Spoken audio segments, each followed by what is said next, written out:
Bukas po. 1, 2, 3. Una.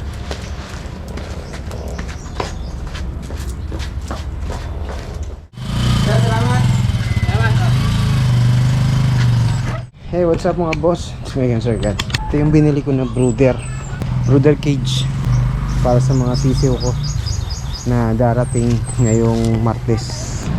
Nakuha pa na 16 or 15? Balikan ako mga 16. Magbalikin na mga 16. Pero tayo rin ako sa mutex naman yan.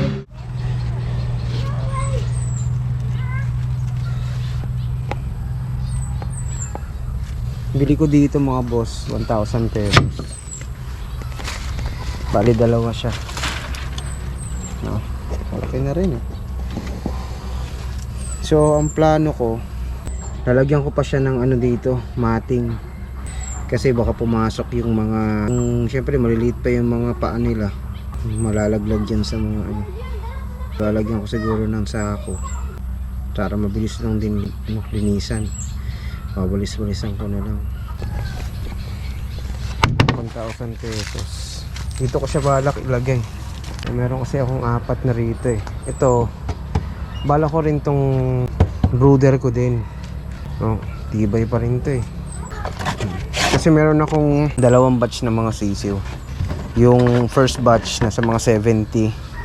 Yung another batch na eggs nasa mga 60 plus. Dito ko lang in-incubate sa amin. So ito, hopefully maging okay yung plano ko. Tibay din siya, mahogany. Kumisis. Kani butangan pa na mating. Brato raming no 1,000. Okay na. Nakisa, ako pa yung palit og stick din ako maghimo. Kabalo. Yan tanawa ka na oh. 4 years na ba yan namin, wa pa gyapon na unsa. Mama, tigil mama. House mo to, gusto ko. Sulod ka dire. No. Sige nali, sulod ka. Ay try si Juno. Sulod ya, Juno.